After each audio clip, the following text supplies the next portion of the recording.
¿Hay más prevalencia de enfermedades crónicas en mujeres que en hombres? El hombre, en cuanto tiene un síntoma, rápidamente le llama la atención, pero sin embargo la mujer tiene un montón de patología asumida, silenciada, normalizada por el sistema médico, el de salud. Hace creer a la mujer que muchos de sus síntomas forman parte de su condición femenina. Y si eso que llevas años aceptando, reglas que duelen, migrañas, anemia, estreñimiento, no fuera normal, hoy me acompaña la doctora Camino Díaz, médica integrativa que quiere cambiar un sistema de salud que da solo 6 minutos por paciente y colecciona etiquetas en lugar de buscar la causa. Un sistema que no busca curar, sino hacerte un cliente frecuente. Hablaremos del efecto cóctel de los tóxicos, de por qué la infertilidad se ha disparado incluso antes de los 35 y de un plan práctico de 5 pasos para empezar a recuperar tu salud y tu energía. Quédate. Vas a dejar de conformarte con lo que te ha dicho tu médico hasta ahora. ¿Por qué tanta infertilidad a día de hoy, cuando antes era tan fácil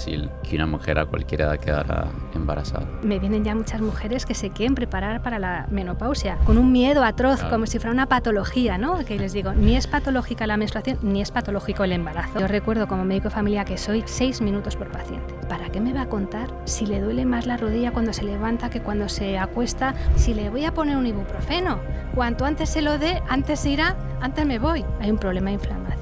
Hay un problema que se lleva arrastrando un montón de años y no están dando la cara hasta que de repente algo te conmueve tanto que te lleva a pedir ayuda. Se la ha menospreciado mucho a la mujer. Esto siempre me ha sorprendido un poco, y es que el 87% de ustedes que escuchan o ven este podcast aún no se suscriben. Por eso me gustaría pedirte un favor antes de que empecemos. Si te gusta el podcast y lo que hacemos aquí y quieres apoyarnos, la manera gratuita y fácil de hacerlo es presionando el botón de suscribirse. Y mi compromiso contigo es que si haces eso, haré todo lo posible junto con mi equipo para que este podcast sea mejor cada día y traeré a los mejores invitados que pueda conseguir para continuar haciendo lo que hacemos. Muchas gracias.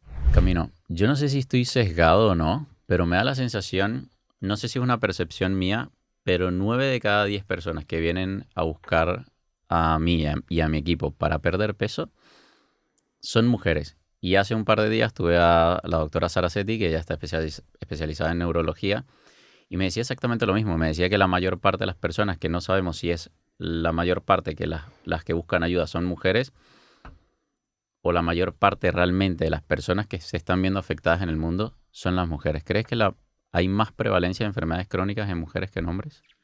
Yo tengo la misma percepción en mi consulta. Más o menos 8 de cada 10 personas que vienen a mi consulta son mujeres. Así que yo creo que sí que hay una mayor prevalencia en enfermedades crónicas. También es un pool de pacientes que tienen una mayor afección por temas hormonales, metabólicos, y yo creo que por eso también pues son las mujeres las que más padecen todo este tipo de patologías crónicas.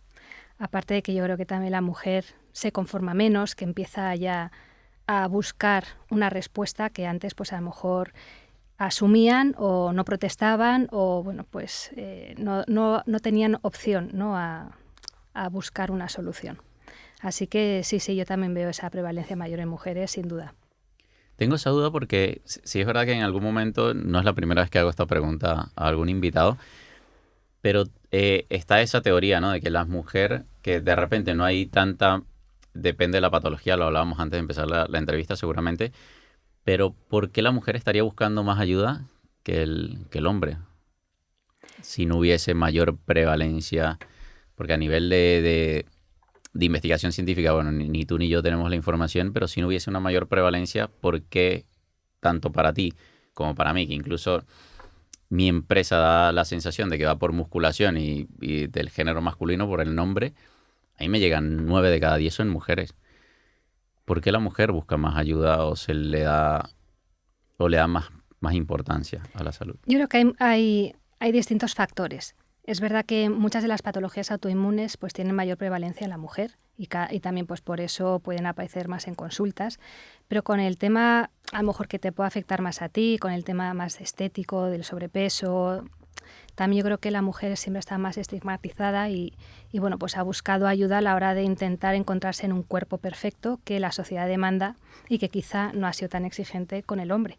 Entonces quizá por eso la mujer busca opciones allá donde encuentre, ¿no? Para poder mejorar su figura y adaptarse a lo que se ha generado como un canon de belleza social que ha afectado mucho más a la mujer que al hombre. En cuanto al resto de enfermedades crónicas, es verdad que ciertas patologías, claro, es demasiado genérico, ¿no?, lo que estamos hablando, pero las enfermedades autoinmunes suelen tener mayor prevalencia en la mujer. Entonces, bueno, también por eso supongo que entrarán más mujeres dentro de nuestros días a días, ¿no?, en las consultas. ¿Por qué hay mayor prevalencia de autoinmunes en la mujer? Bueno, es un tema también genético, de mayor prevalencia y luego, pues, porque yo creo que además a nivel hormonal hay una mayor afectación al eje neuroendocrino y a nivel también de microbiota intestinal, que hoy sabemos que está íntimamente ligado con un montón de patologías crónicas sistémicas, y que, bueno, pues ahí también la patología en la mujer pues puede ser más prevalente por esa afectación, y que ya sabes que yo busco mucho todo el tema de los tóxicos ambientales y precisamente los disruptores endocrinos están afectando muchísimo a la población y principalmente a la mujer, con toda la problemática de la fertilidad, con los problemas de las patologías ginecológicas. Entonces, claro, termina apareciendo más patología en la mujer. Pero eso no significa que no haya un montón de hombres que también están sufriendo un montón de patología y que además suelen quejarse menos, entonces asumen muchos de esas patologías o de esos síntomas, y cuando aparecen en consulta hay que tomarles mucho en consideración porque muchas veces son personas que han estado tragando o asumiendo también muchos síntomas y muchas patologías, porque claro, como que el hombre no podía quejarse, ¿no? Y también la mujer ha tendido más a socializar, a compartir sus problemas, a verbalizarlos. Entonces yo creo que esto también fomenta la búsqueda, ¿no? Y el hombre pues tiene más una tendencia a llevarlo hacia adentro, a no compartir sus problemas. Yo creo que se juntan muchos factores.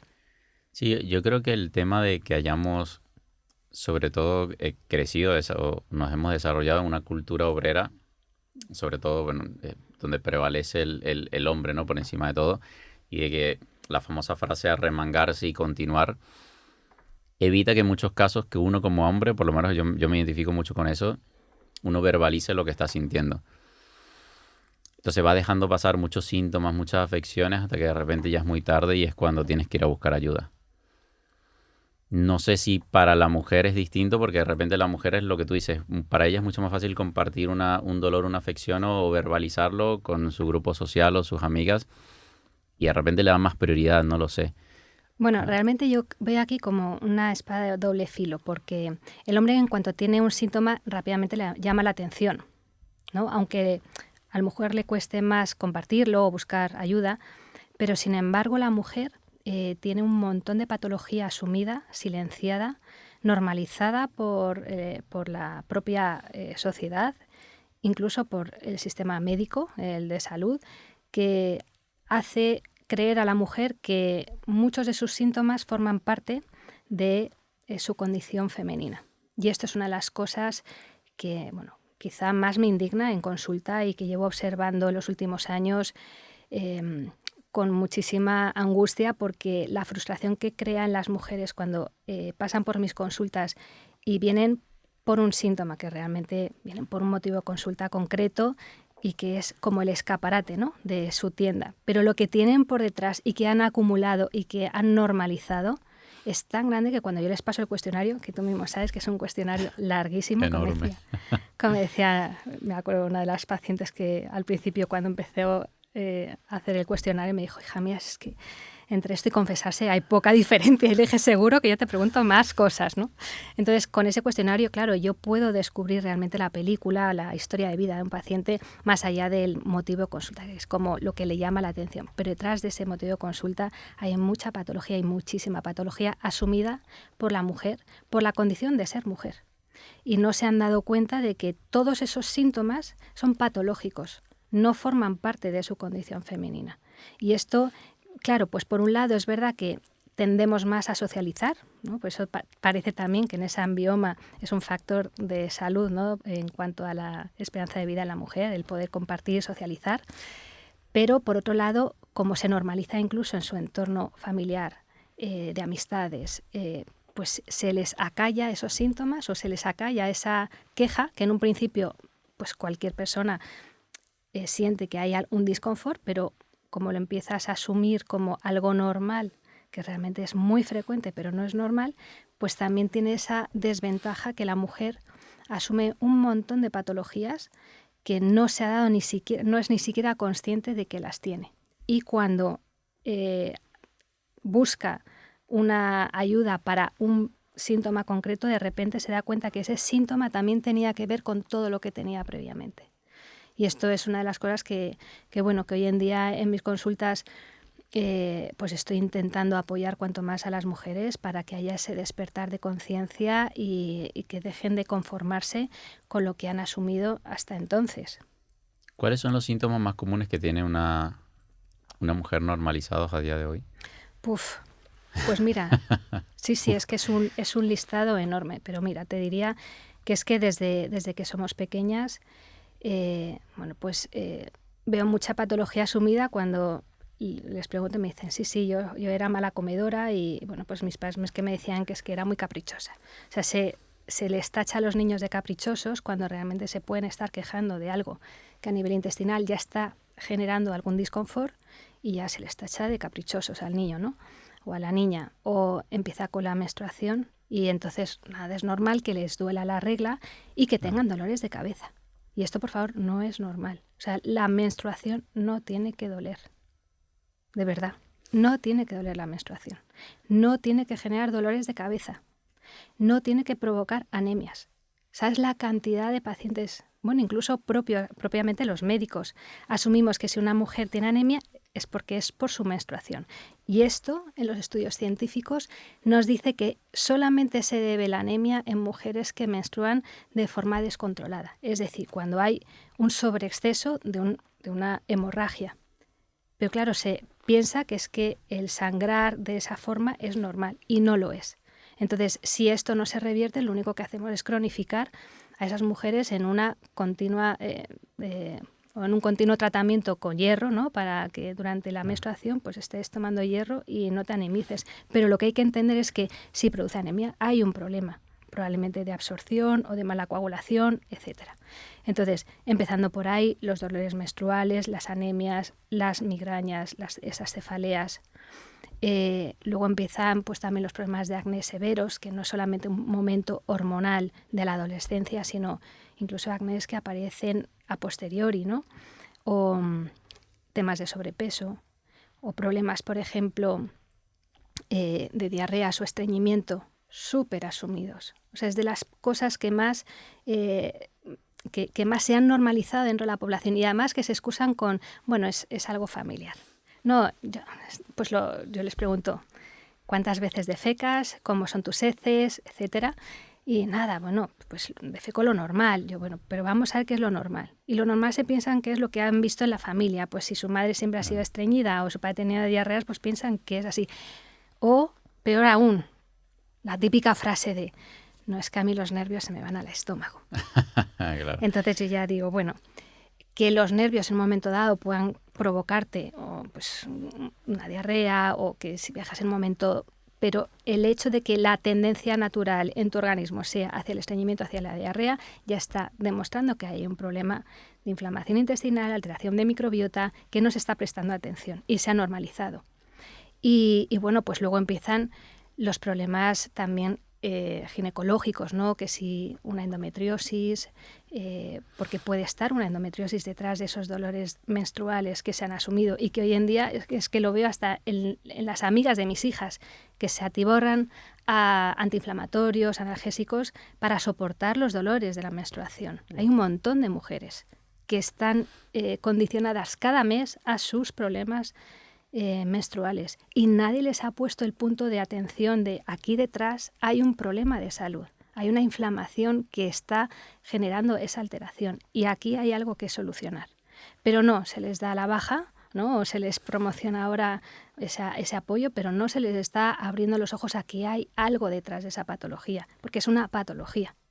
No debe doler una menstruación o que aparezca pues el ovario poliquístico, ¿no? Que es un síndrome. No es simplemente tener quistes en el ovario. Y conlleva pues alteraciones hormonales que si nadie te lo ha dicho, si nadie te ha ayudado a abrir los ojos ahí, pues estás normalizando y no estás prestando atención a algo que sí tiene reversión. Y luego están pues los problemas de fertilidad, que hoy en día vemos que se han duplicado las tasas de infertilidad. Más allá de que sea por un tema de una maternidad pues más retrasada, ¿no? En cuanto a edad, se ha visto que se han duplicado las tasas de infertilidad, incluso en mujeres menores de 35 años. Entonces no estamos hablando que el único factor de riesgo para la infertilidad que hay hoy en día sea el aumento de la edad, ¿no? En la que decide ser madre. Entonces aquí hay un problema de disrupción hormonal, hay un problema de inflamación, hay un problema que se lleva arrastrando un montón de años y no están dando la cara hasta que de repente algo te conmueve tanto que te lleva a pedir ayuda, ¿no? Como pues una mujer cuando quiere quedarse embarazada y de repente dice, es que no puedo. Pero cuando empiezas a trabajar con esa mujer tiene mucho más en la cola que simplemente ese escaparate de ahora tengo problemas de fertilidad. De hecho, mira, una de las pacientes que tuve al inicio de ese trabajo que empecé a hacer yo desde la medicina integrativa, con más tiempo de dedicación en las consultas a escuchar las historias de vida y a entender, ¿no?, cuál es el puzzle completo de la situación que me contaban. Me acuerdo una mujer que me vino, pues me parece que tenía 65 años y ya me venía con un problema de disbiosis intestinal. Vamos, que venía con un SIBO, que ya sabemos que hoy en día todo el mundo sabe lo que es el sobrecrecimiento bacteriano, por esa hinchazón abdominal, gases y tal. Bueno, venía pues con lo típico que viene ahora mucha gente, intolerancias alimentarias, me duele la tripa, tengo la tripa hinchada como si estuviera de 6 meses. Y esta mujer venía solamente por eso, pero cuando empecé a hacerle la historia de vida, esta mujer ya era mala comedora de pequeña, estreñimiento de toda la vida, desde pequeña, con muchos dolores abdominales, había tenido anemias, había tenido muchos dolores menstruales, sus migrañas que la habían acompañado toda la vida. Luego había tenido problemas tiroideos.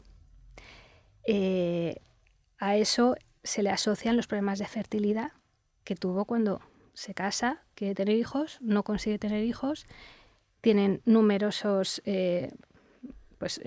inseminaciones, bueno, todos los procesos que se hacen durante una fertilidad in vitro. No consiguen tener hijos, tienen que adoptar, terminan adoptando a un niño rumano. Por desgracia le sale súper conflictivo porque, bueno, la mayoría de las cosas que nos pasan principalmente vienen condicionadas por la epigenética, pero también hay una parte genética que puede condicionar mucho, ¿no?, en nuestras vidas. Este niño terminó siendo delincuente, generó tal conflicto en la familia, se separaron los padres. Esta mujer tuvo que asumir la custodia del niño, policías por medio, o sea, una historia de vida. Y cuando llego al final del todo, ¿sabes lo que me encuentro? Que era una mujer celíaca.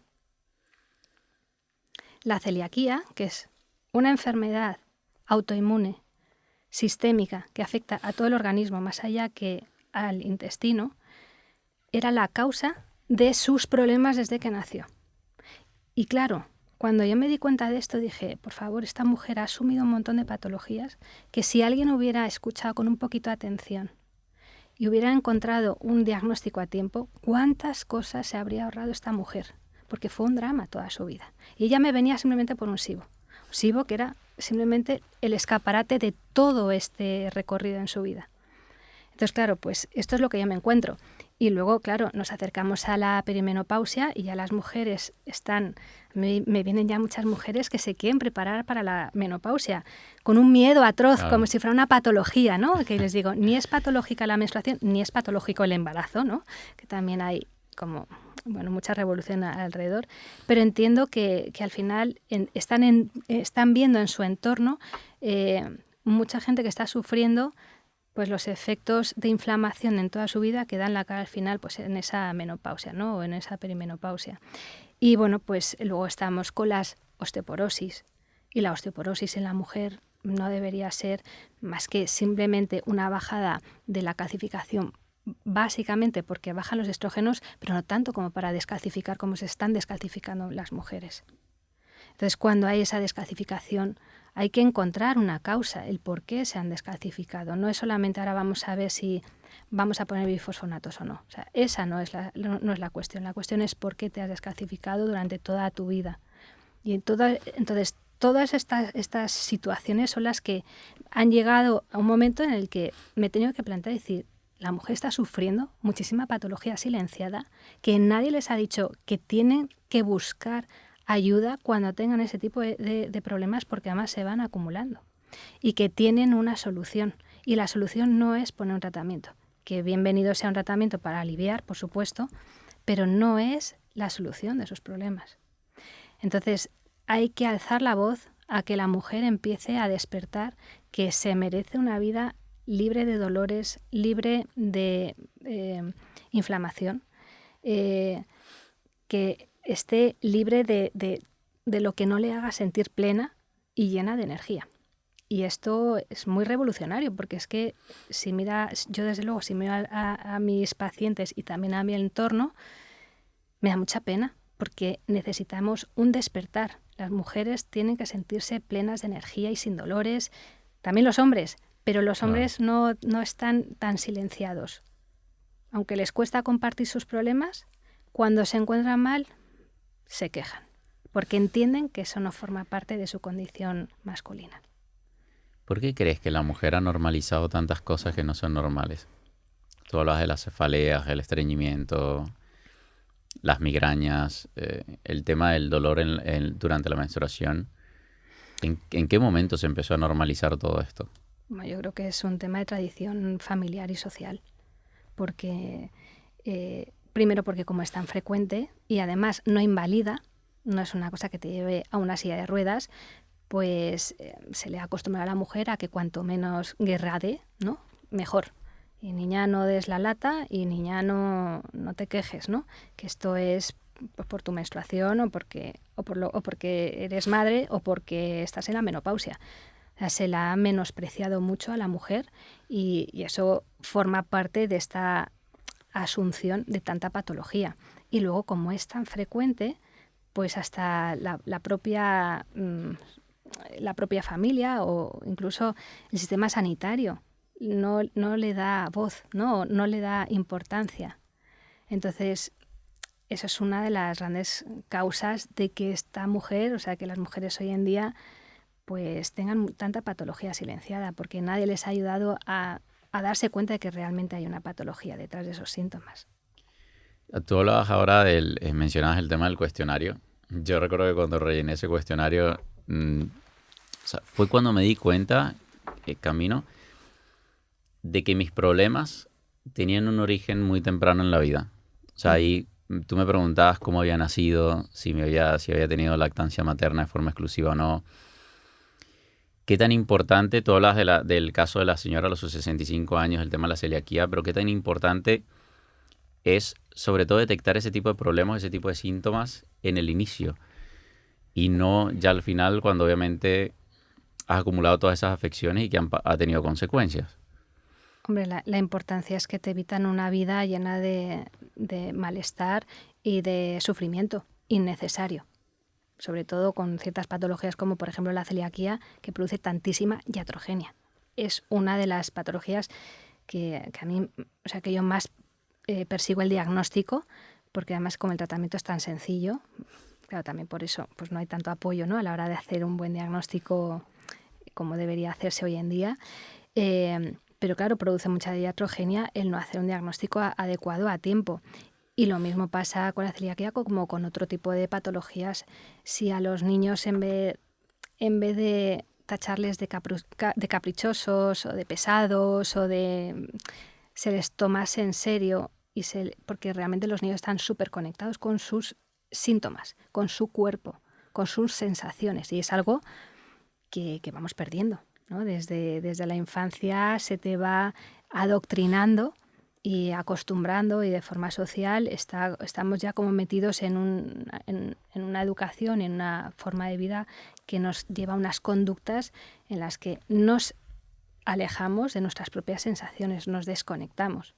Entonces, cuanto antes se detecten ciertas patologías, pues, como digo yo, menos cascada de fichas en el dominó se te van desmontando, ¿no?, o se van cayendo, porque al final es lo que pasa, se genera una cascada de sintomatologías y patologías asociadas ¿Qué es lo que pasa? Si de hecho sabemos, y eso nos lo dicen los estudios científicos, que a partir de 2 patologías es mucho más fácil tener una tercera o una cuarta que tener una primera u otra persona. Entonces, esto de las patologías asociadas nos habla de que realmente hay una situación de inflamación basal que el cuerpo está intentando expresar, y lo expresa como puede, no como quiere, y lo expresa a través de los síntomas. Y cuando tapamos un síntoma con un tratamiento, pero no vamos a la base, el cuerpo se queja y el cuerpo vuelve y se pone a expresar su malestar y su inflamación a través de otro órgano. Y esto lo vemos muchísimo. Por ejemplo, niños con dermatitis atópica les empiezan a meter corticoides en la piel y debutan más con bronquiolitis. ¿Por qué? Pues porque el cuerpo está intentando eliminar y expresar esa inflamación. Si tú la tapas por un sitio, sale por la otra. No digo de no ayudar, por supuesto, tampoco podemos tener, pues ya gracias a que tenemos fármacos maravillosos hoy en día, podemos aliviar en el sufrimiento, pero que no sea asumido como que es el tratamiento de una enfermedad.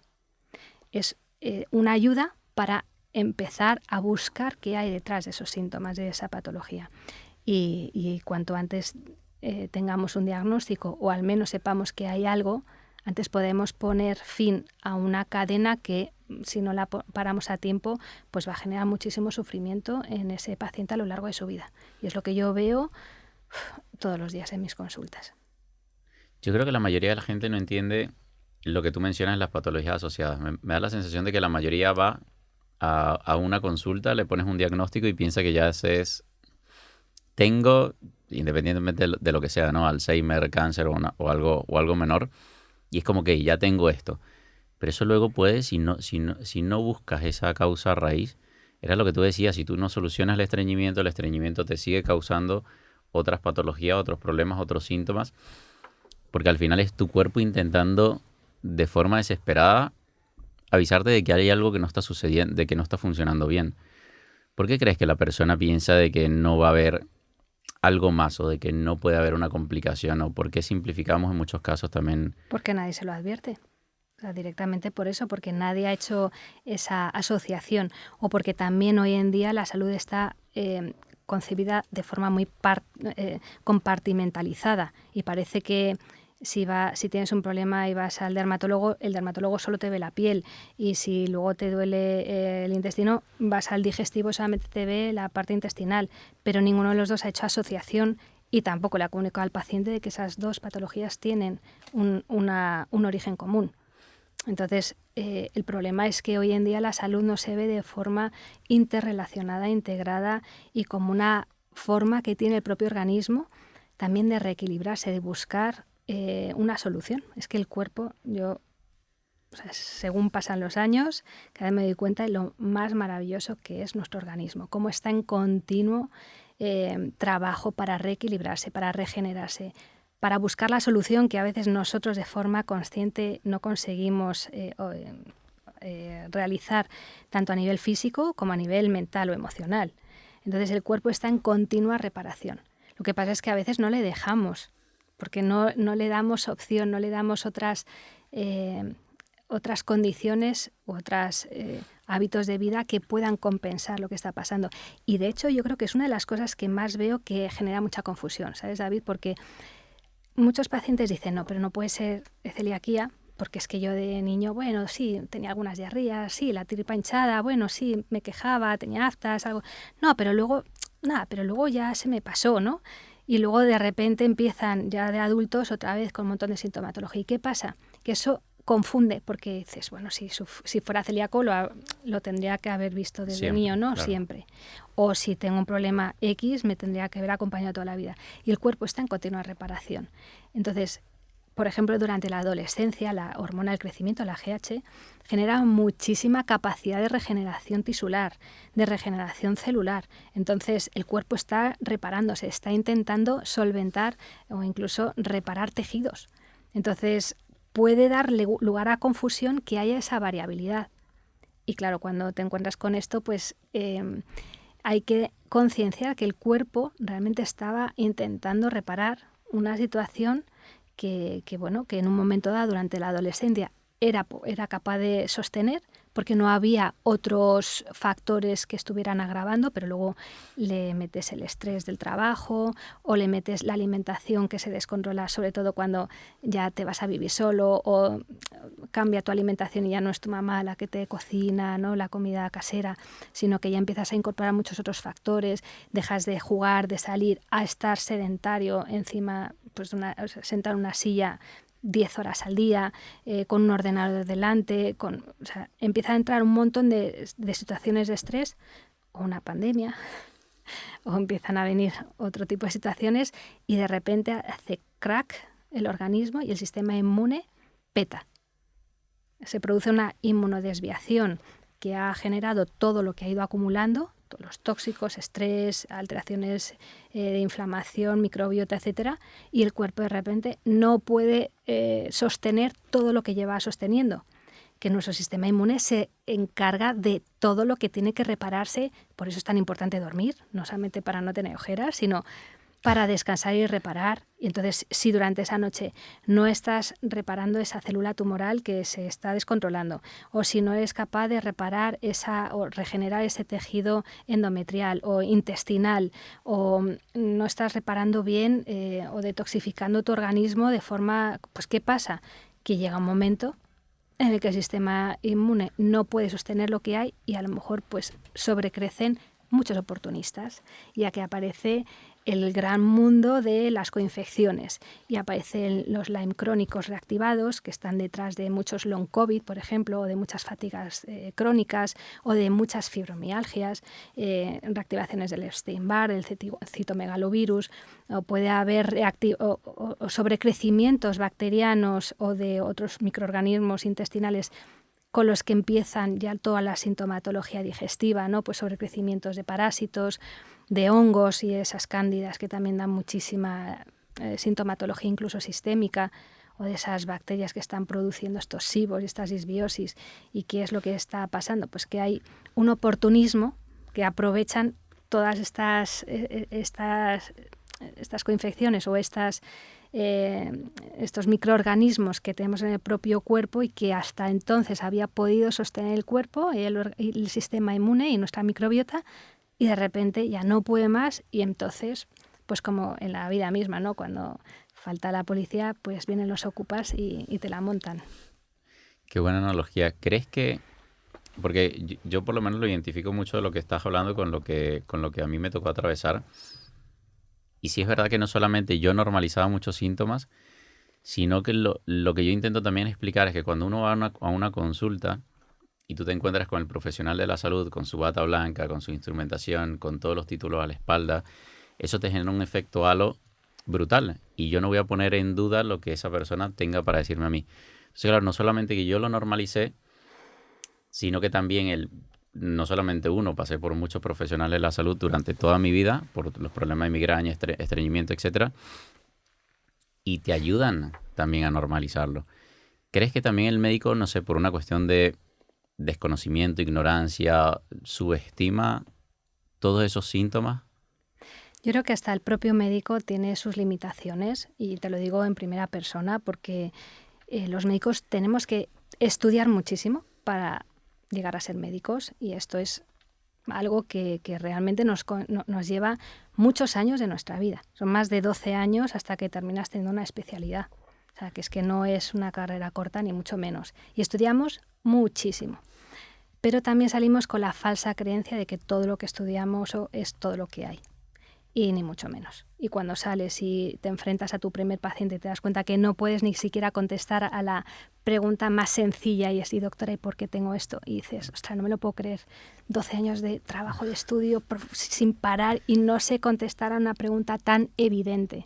Entonces, si con esa pregunta, en vez de decir con humildad: esto no lo sé, voy a investigarlo porque realmente tiene que haber una causa, y te das cuenta de que sabes mucho de patología pero no sabes de salud, y entonces empiezas a investigar y a formarte, que realmente pues lo que hacemos los médicos que hemos terminado un poco pues dentro de la medicina integrativa, ¿no? O compañeros pues que estamos un poco en la misma onda. Pues si no haces eso, pues te puedes tener la falsa creencia y la soberbia de pensar que es que no hay nada más, y dar las dichosas sentencias médicas, que eso condicionan mucho y coartan las alas de un paciente para seguir buscando más allá de lo que el propio médico sabe. Y un médico no puede diagnosticar algo que no sabe.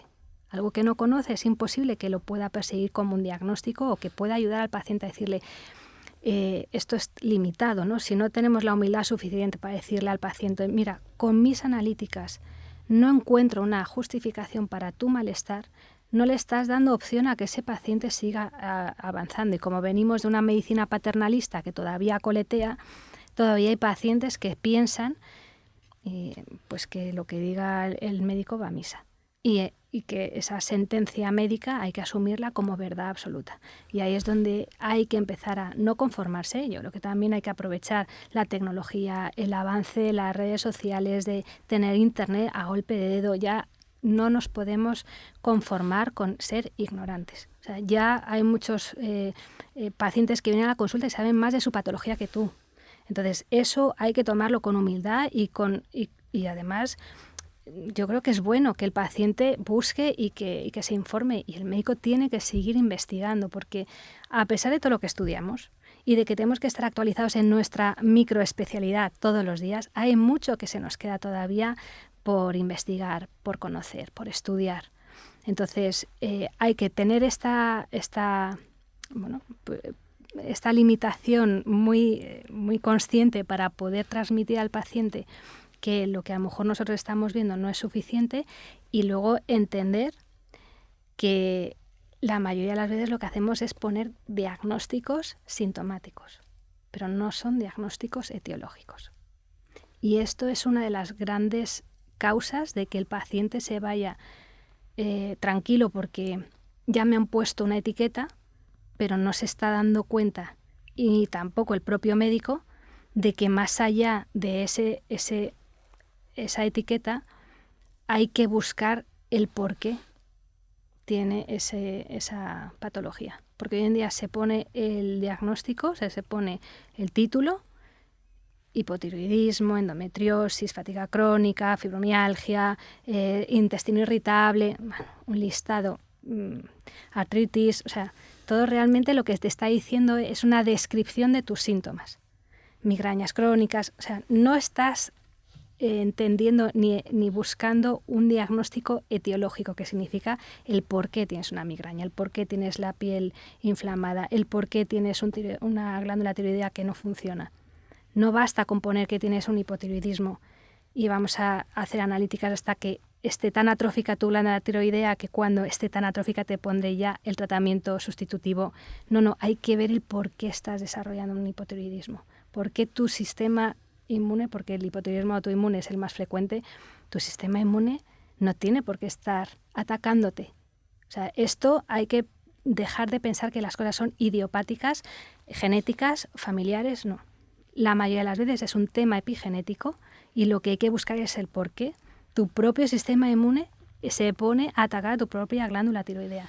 No estará encontrando ahí algo que realmente quiera destruir y que no sea tu propio tejido, porque eso es incompatible con la vida. O sea, es que no tiene ningún sentido. Y si no tienes ese inconformismo, si no sales de la caja, si no empiezas a pensar diferente, pues lo asumes como algo normal. Entonces, hay muchos médicos, pues que no se lo plantean. O sea, no han hecho nunca una autocrítica a todo lo que hemos aprendido.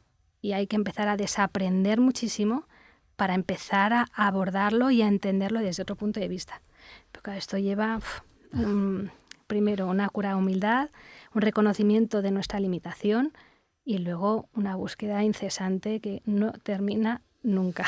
Y te lo digo por propia experiencia, que sigo estudiando horas y horas todos los días. ¿Crees que en parte el profesional de la salud se ve limitado por el tiempo que tiene para dedicarle al paciente? Totalmente.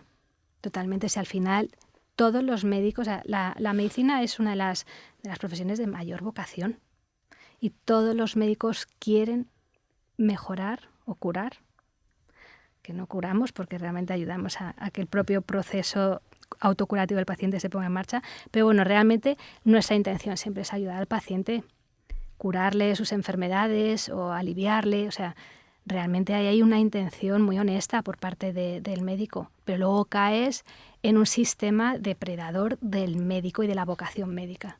El sistema sanitario hoy en día es un depredador de la vocación médica.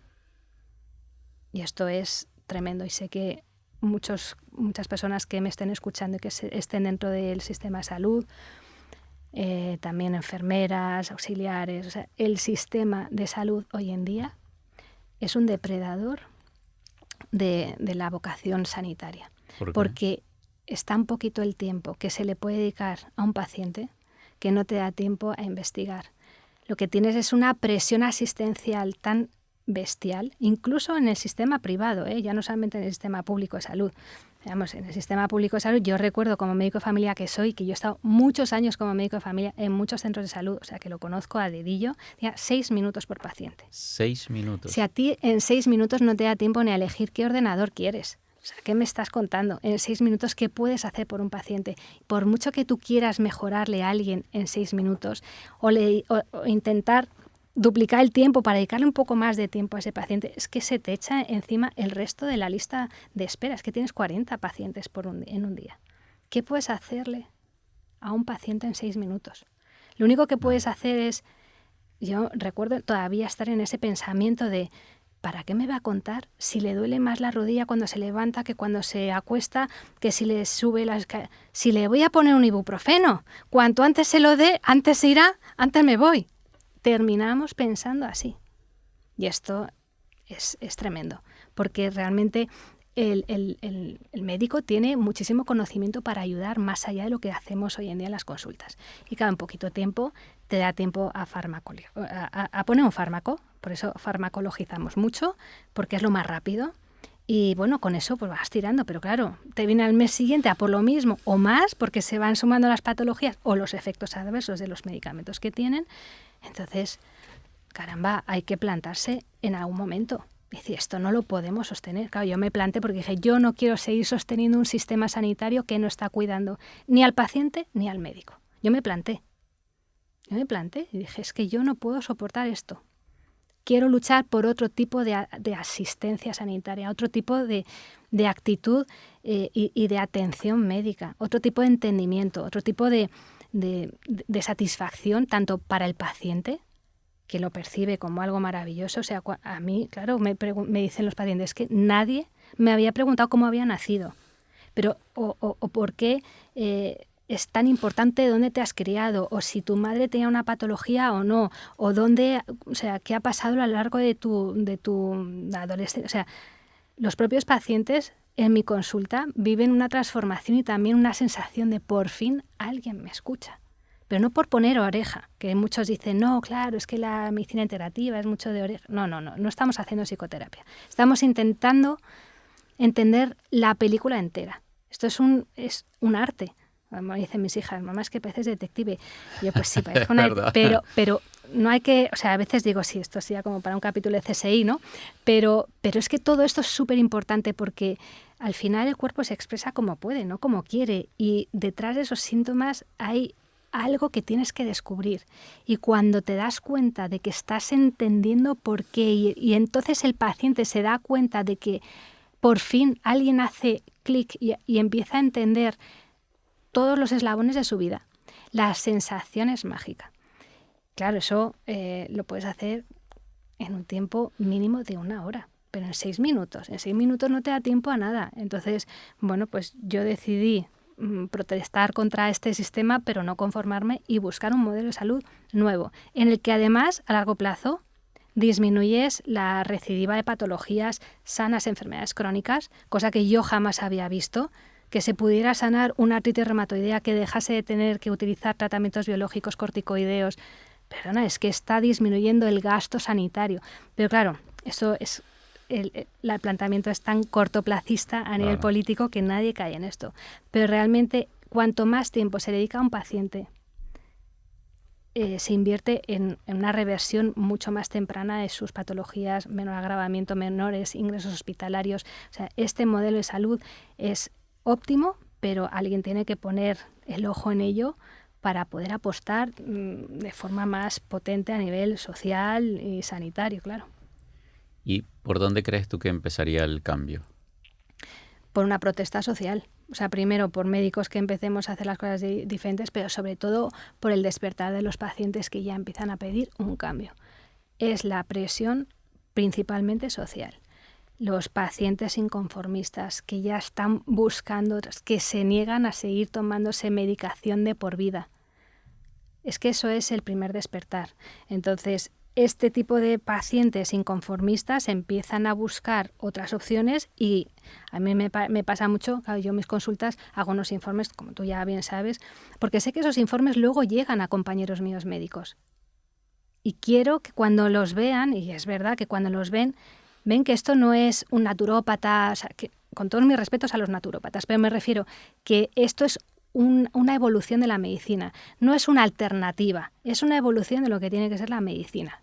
Y tenemos que dejar de hablar de medicinas integrativas, complementarias, alternativas. Es un tipo de medicina completo, en el que se tengan en cuenta todos estos factores. Y cuando ven un informe bien hecho, con un médico que tiene conocimientos de la medicina convencional, con un criterio adecuado, que también hay que tener muchísimo cuidado con todo el intrusismo que hay, que eso está perjudicando también mucho, claro. Pero cuando se recibe un informe bien hecho, contemplando todos los factores de salud, todas estas otras miradas que tienen que ver desde la microbiota intestinal, desde los tóxicos ambientales, desde los factores de salud, nutrición, ayuno, ritmos circadianos, todos estos factores, también los psicoemocionales, cuando se empiezan a tener en cuenta y en un informe les llega un profesional al que su paciente, que tenía una patología crónica que no sabía ni cómo controlar, de repente empieza a mejorar y deja de tener... O sea, eso crea curiosidad, porque yo ya sabes que dedico mucho tiempo pues, a la divulgación,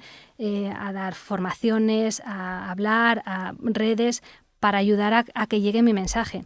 Pero no hay mejor transformación que la que ve un propio profesional cuando ve a su paciente al que le tenía que estar pinchando botox para sus migrañas continuamente, de repente deja de venir.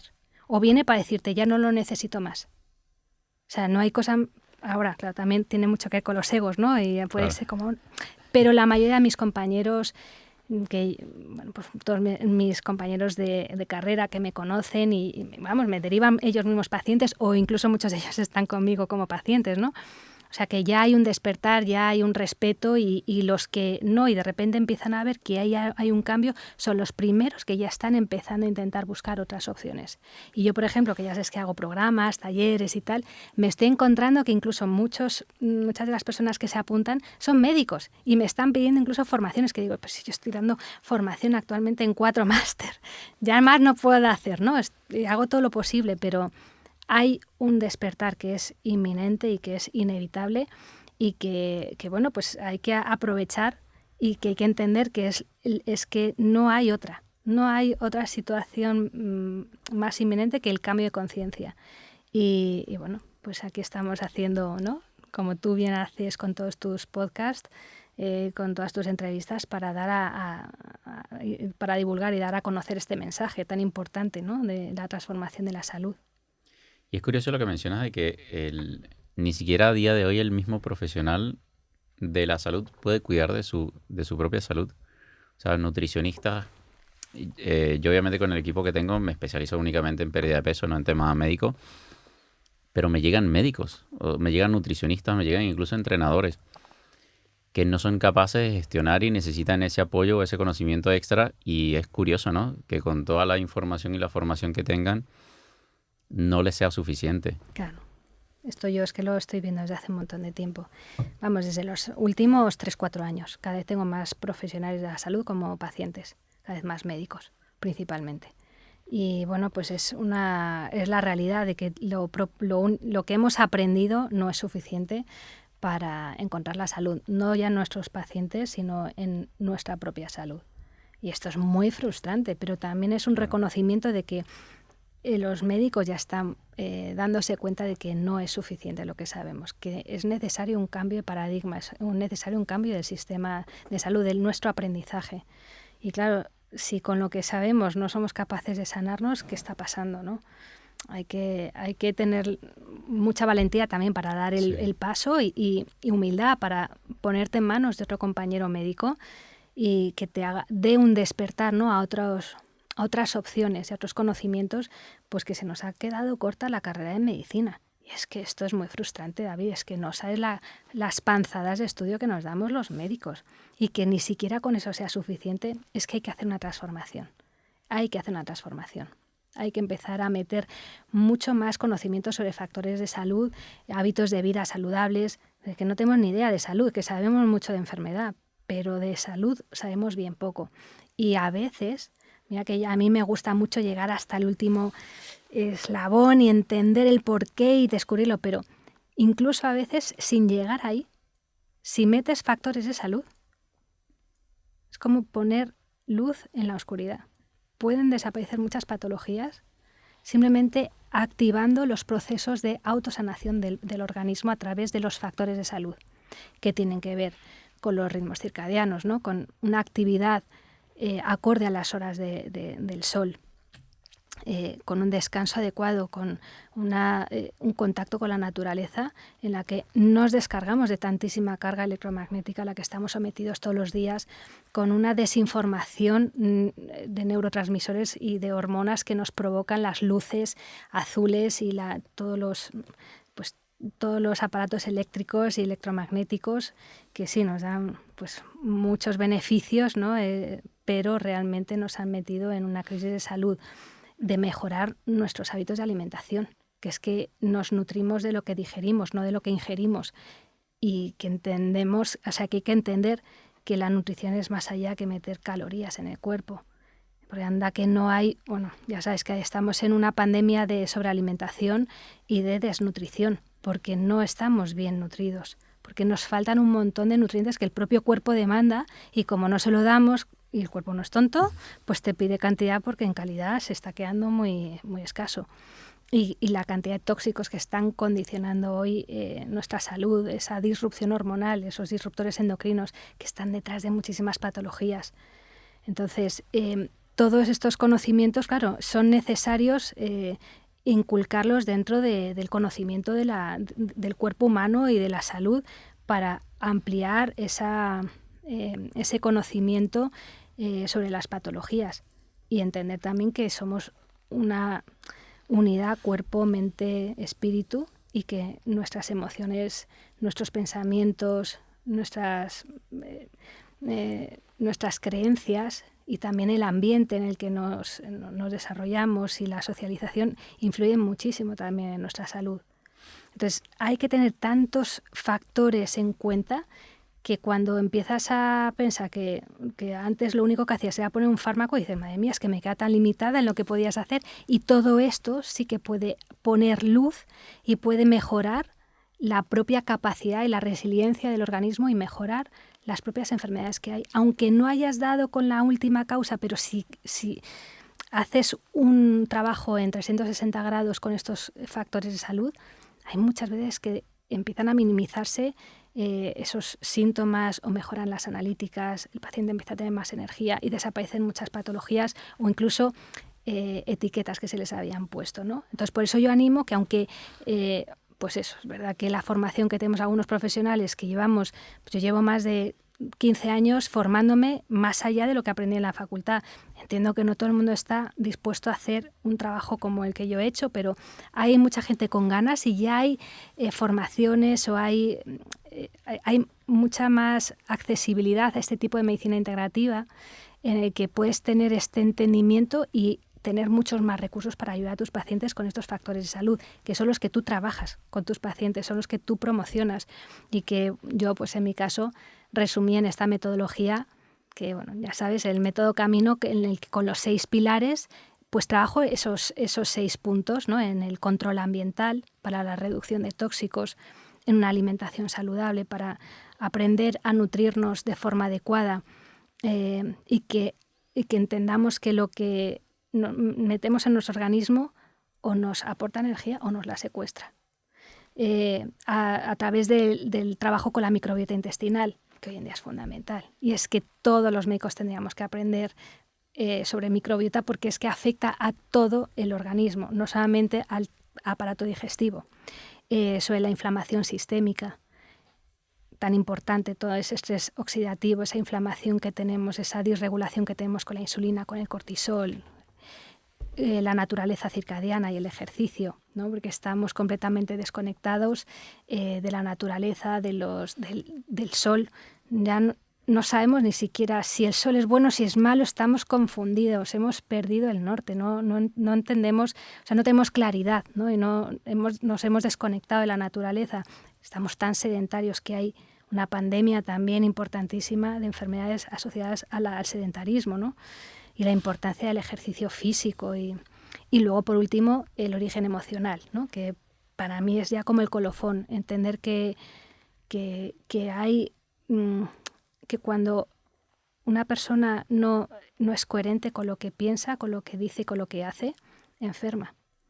Y que nuestras emociones conllevan pensamientos que pueden estar también alterando nuestro propio comportamiento y nuestra mala decisión a la hora de tomar pues una ruta u otra en nuestra vida, ¿no? Entonces, todos esos factores que yo resumo en estos 6 pilares son una forma muy concreta de hacer un barrido en 360 grados de cualquiera de las patologías que tenemos hoy en día. Cualquiera. No hace falta tener una patología autoinmune o una oncológica para hacer todo este barrido, sino con cualquiera. Y muchas veces con ese conocimiento te das cuenta de lo que hay detrás, pero si no, cuando pones todos estos factores de salud a favor, hay una disminución de toda esa sintomatología, esa inflamación, que bueno, pues es muy sorprendente. Yo animo a todos mis compañeros médicos y cualquier persona que se dedique a atender pacientes y dentro del mundo de la salud, que intente hacer un barrido en 360 grados, porque también me encuentro que dentro de la medicina integrativa se integra poco. Que esto no sé si tú te habrás dado cuenta, pero hay veces que parece que solamente por tratar microbiota intestinal parece que haces medicina integrativa, ¿no? Estás tratando una parte muy importante, sí, pero hay mucho más. Detrás de muchos SIBOs no solamente hay que trabajar si hay que poner herbáceos o antibióticos, ¿no? Hay que ver el porqué, o sea, hay que trabajar con todos esos condicionantes. O no todo es un tóxico, o no todo es un problema psicoemocional. O sea, creo que hay que entender que la medicina integrativa es mucho más amplia y que no nos podemos hacer lo mismo que estamos haciendo en la medicina convencional, ¿no? Que al final es compartimentalizar la salud y quedarte con una sola mirada. Es muy cierto eso y ya seguramente vuelvo allí, pero quería saber, tú has hablado antes de etiquetas. ¿Qué tan peligroso crees que una persona se identifique con esas etiquetas que le puede llegar a poner un profesional de la salud? Ejemplo, yo en mucho tiempo me casé con la etiqueta de que era una persona que sufría de estreñimiento y con la etiqueta de que sufría de migrañas. Y pasé 35 años de mi vida sufriendo de migrañas y estreñimientos, cuando era algo completamente reversible. Pero me casé con esa etiqueta. Claro, porque nadie te dijo que eso era simplemente un diagnóstico sintomático. Si a ti te llegan a decir, esto es la forma de definir tu dolor de cabeza, pues es semicraneal, que puede tener auras o no, o sea, si a ti alguien te dice, detrás de tu migraña hay algo, tú simplemente te quedas con, bueno, ya me han dicho lo que tengo. No te han dicho lo que tengo. Te han puesto un título sintomático, descriptivo de tu patología actual, pero no han ido a decirte qué hay detrás de esa patología. Entonces, claro, es un problema que las personas que tienen un diagnóstico se crean que ahí se termina el estudio, ¿no? o el trabajo que hay que hacer con su salud. Entonces, si nadie te advierte de esto o te conformas con ello, o piensas que lo que ha dicho el médico ya es lo máximo, ¿no? Que a lo que podías aspirar, pues no vas a seguir investigando. Y ese es el gran problema de poner un diagnóstico y no dar la opción a que haya más búsqueda y más trabajo detrás de toda esa o sea, de todo ese título que se le ha puesto al paciente. Y entonces así vas asumiendo diagnósticos y bueno, pues asumirás el estreñimiento, el dolor de cabeza, luego el hipotiroidismo, luego la fatiga y seguirás acumulando diagnósticos. Pero todo eso corresponde a algo concreto. Por eso es importante traspasar ese diagnóstico. Claro, pero vas armando como una identidad en torno a... Es curioso, ¿no? Porque a lo largo de los años vas armando una identidad en torno a todos los síntomas. y los vas justificando con el tiempo incluso. Claro, y te vas identificando con tu patología. Y vas conformando tu personalidad de forma que asumes que todos esos diagnósticos te definen. Y tú terminas siendo ese diagnóstico. En vez de entender que tú no eres ese diagnóstico, sino que tú eres David, que estás sufriendo esos síntomas y que hay algo detrás que lo está justificando. Pero el problema es que terminas identificándote con tus propias patologías. Y eso es muy peligroso, creo yo. Sí, porque no te da opción a mirar a través y atravesar ese diagnóstico. ¿Qué papel juega el estrés sobre todo en esos puntos de inflexión donde todo parece empeorar? Te lo digo porque yo, rastreando, obviamente ya viendo todo hacia atrás, sí que logro identificar como 2 momentos puntuales en mi vida donde por motivos de estrés todo empeoró. Tú que lo ves en consulta, con la experiencia clínica que tienes, ¿qué papel juega el estrés y esos momentos sobre todo que parecen empeorarlo todo? Mira, el estrés es el gran disparador. Es el punto de inflexión en el que ya... Es como hacerle una aguadilla a tu sistema inmune. Yo les digo a mis pacientes que el sistema inmune es como un socorrista que está en la playa y que debería estar pues así tranquilamente mirando en la orilla, controlándolo todo, pero no le tenemos así a nuestro sistema inmune.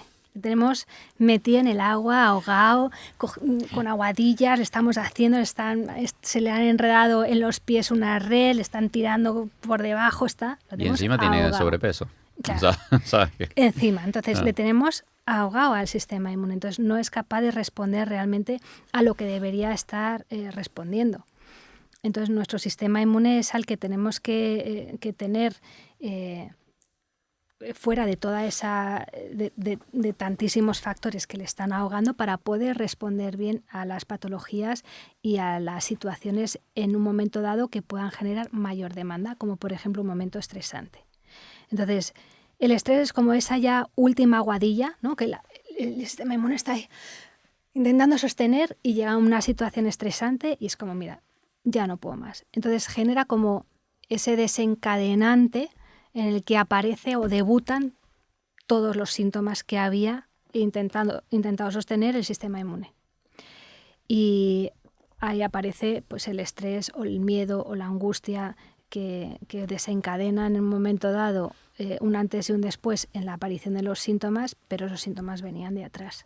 Y estoy hablando pues eso, de un problema de estrés por una situación personal de pareja o una situación estresante de salud o una pandemia o aparece pues hay muchas situaciones en la vida que llevan a mucho estrés, un estrés laboral, familiar, personal, y ese momento de estrés como que sucumbe a que el sistema inmune pueda sostener los síntomas que llevaba manteniendo toda la vida y empiezan a aparecer y a florecer ahí los síntomas. Entonces va al médico y dice, no, ha sido el estrés.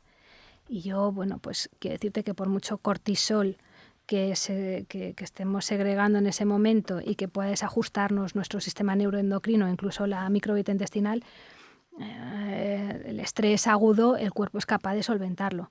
Pero cuando llevamos un estrés crónico y encima hay algo más que nos mete en ese mayor estrés, hace que debuten todos esos síntomas, hace como un disparador. Pero yo, desde mi punto de vista, no veo que haya tantas patologías que solamente debuten por un momento de estrés. El momento de estrés es como ese disparador que ejecuta todo lo que había sostenido el sistema inmune previamente. Desde luego esa es mi percepción, y cuando yo lo veo en consulta hay muchos pacientes que dicen, no, es que era el estrés, o es que eran los nervios, o es que era tal. Y digo, a ver, que no voy a ser yo la que no te diga que hay que trabajar toda la parte psicoemocional, pero que hay algo detrás también que te estaba generando una inflamación de base y una situación que estaba sosteniendo tu sistema inmune, seguro. Y empezamos a rascar y aparece una coletilla muy importante de situaciones. Entonces yo veo que ahí está... y que mucha gente además se piensa, no, bueno, era solamente el estrés o fue por tal, y dije, bueno, yo creo simplemente que es como el interruptor, que ya... Claro, es el detonante. Es el detonante. Que lo termina, pero como hemos normalizado tantas cosas antes, pues, Claro.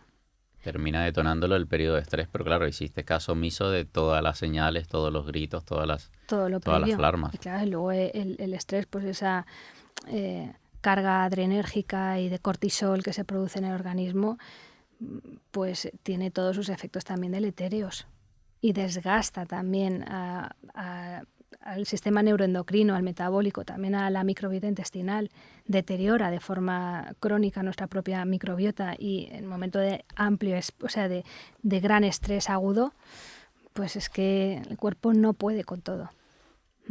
Tú antes hablabas del poder reparador que tiene nuestro cuerpo y de la importancia del descanso. ¿Crees que, sobre todo me da la sensación, una vez más, que tenemos subestimado el descanso, Totalmente, pero que la mujer aún más? totalmente. ¿Por qué lo tenemos tan subestimado con la importancia que tiene? ¿Por Bueno, desconocimiento? porque yo creo que hasta ahora tampoco se pensaba que hubiera una situación de tantísima reparación durante la noche.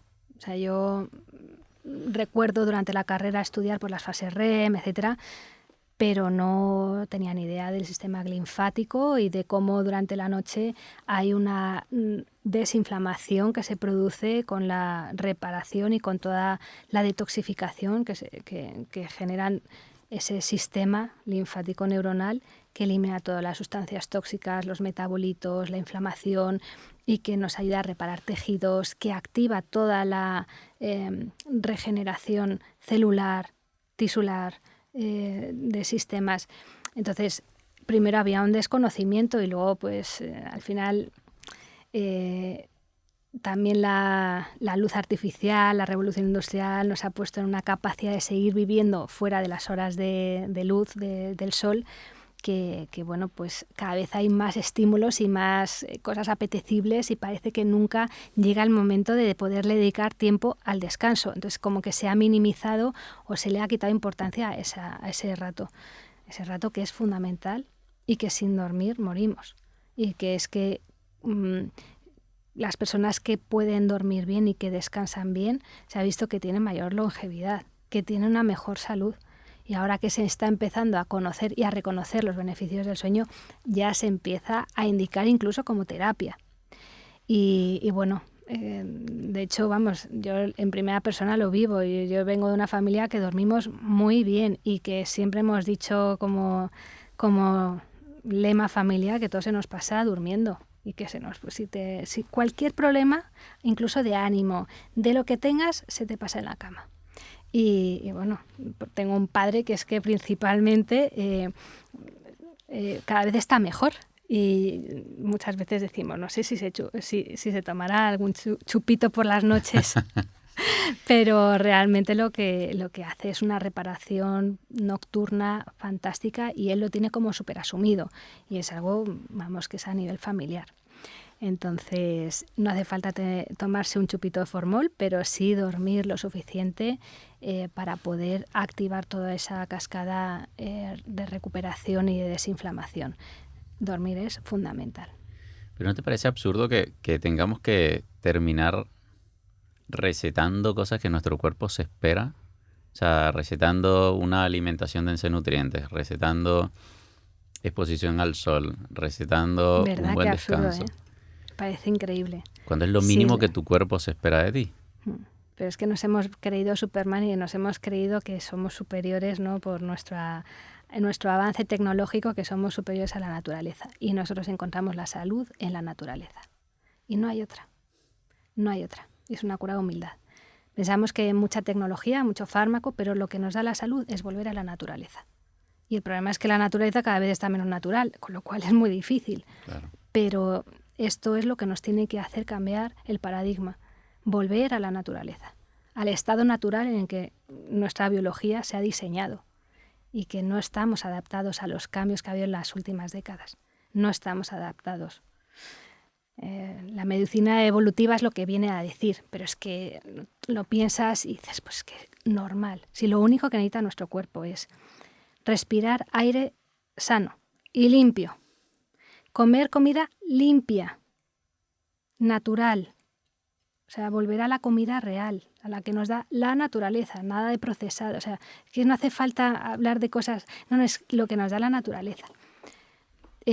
Beber agua limpia, respirar agua limpia, comer comida limpia. O sea, nuestra célula necesita hacer sus propias funciones fisiológicas en un estado de salud.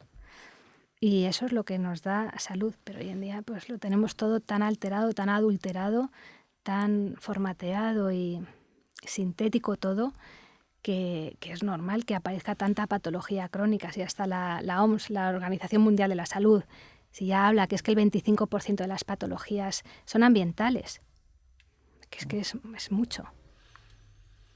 Y yo creo que a su vez, como es tan simple, no sé si eso le genera rechazo a la mayoría. O sea, me da la sensación de como que no puede ser tan sencillo. ¿Sabes? Todo eso que tú mencionas, densidad nutricional, descanso, sol, todo es gratis, todo es tan accesible que la gente siempre quiere como buscar el hack. Está muy de moda el biohacking y la longevidad. Y yo digo, si no tienes todo esto de base, de nada te sirve estar metiendo un montón de cosas encima, ¿sabes? Pero no sé si me da la sensación de como que se percibe tan sencillo, como que bueno, no puede ser tan fácil tampoco. Claro, la gente prefiere la pastilla mágica, David. Siempre es más fácil poner hacia afuera, ¿no? Tú te vas a ocupar de mi salud. La responsabilidad. Y la responsabilidad de que yo me sane es que tú me busques algo que puedas darme. Pero realmente la responsabilidad está en uno mismo. Y eso, claro, no todo el mundo está dispuesto. Es que eso conlleva muchos cambios. Y además cuando te das cuenta y eres fiel a ti mismo y quieres ser coherente, conlleva tanta revolución que no todo el mundo está dispuesto a ese despertar. Yo estoy convencida que muchas personas en Matrix no habrían cogido la pastilla roja. Hay mucha gente que prefiere estar dormida. Sí, es verdad. Es cuestión de elección. Lo que pasa es que hay que tener información para luego elegir con libertad, porque sin conocimiento no tenemos libertad de elegir lo mejor para nuestra salud. Y luego hay que tener humildad y también responsabilidad, porque es que depende de uno el volver a ese estado de salud. No es fácil y no nos han acostumbrado a eso, llevamos, pues eso, como te decía, venimos de esa medicina paternalista en la que pensamos que lo que nos pase en nuestra salud es cuestión de suerte o mala suerte, es tema genético, familiar, pero hay que empezar a cambiar este concepto, a recuestionarnos y a replantearnos nuestra salud, a entender que tenemos mucha responsabilidad, que no es victimismo y tampoco tenemos que culpabilizarnos, pero sí tenemos responsabilidad en cómo está nuestra salud hoy en día. Y de hecho, el título que tienes de tu libro es perfecto porque tienes el cuerpo perfecto para la vida que llevas. Lo que pasa es que nadie nos transmite nuestra corresponsabilidad con nuestra salud. Totalmente. Y es que yo creo que da miedo asumir esa responsabilidad. O sea, es mucho más fácil si tú vas a un médico y en estos días viralizó un vídeo de una chica claramente con sobrepeso, con obesidad, y ella decía, pero es que yo puedo comer lo que quiera y luego el médico se encargará si yo me enfermo. Y yo decía, coño, y la parte en la que asumes tú la responsabilidad por las consecuencias.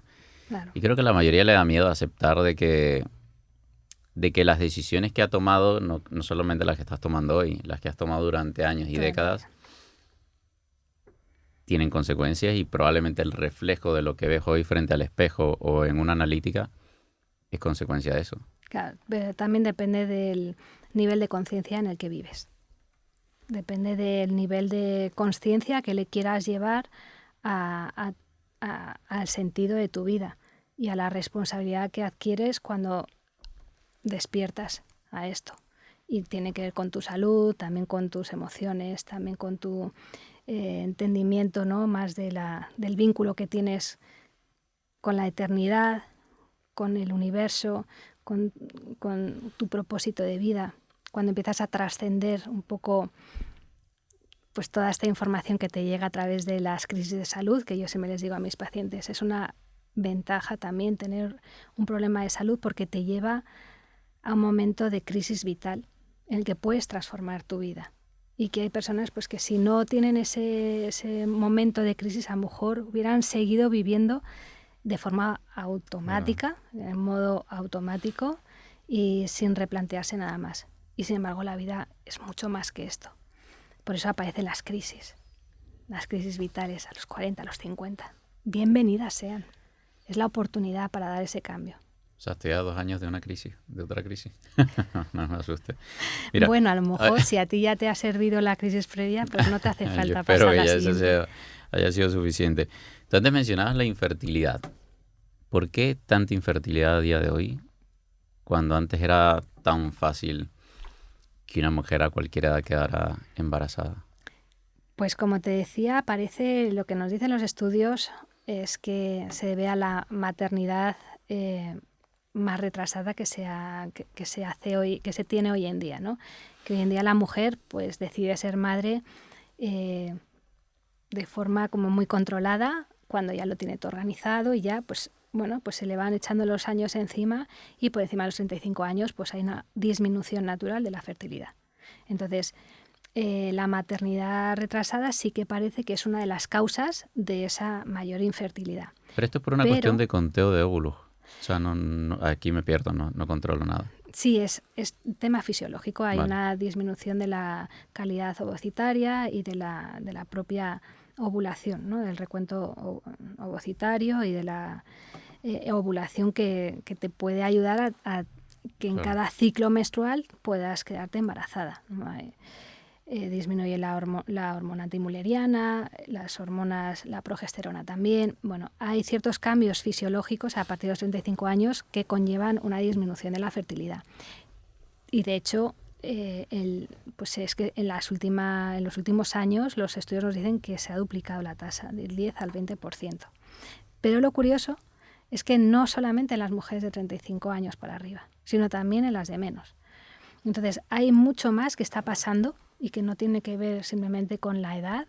De hecho, hay muchas mujeres que digo, no te preocupes porque a veces es mejor tener un embarazo en una edad en la que estás más preparada, en la que tienes más conciencia, y ese embarazo puede tener una evolución mucho más favorable que un embarazo a lo mejor en un mal momento, ¿no? De tu vida, y de más inflamación y de menos estar conectada con lo que va a pasar, ¿no? Durante esa maternidad.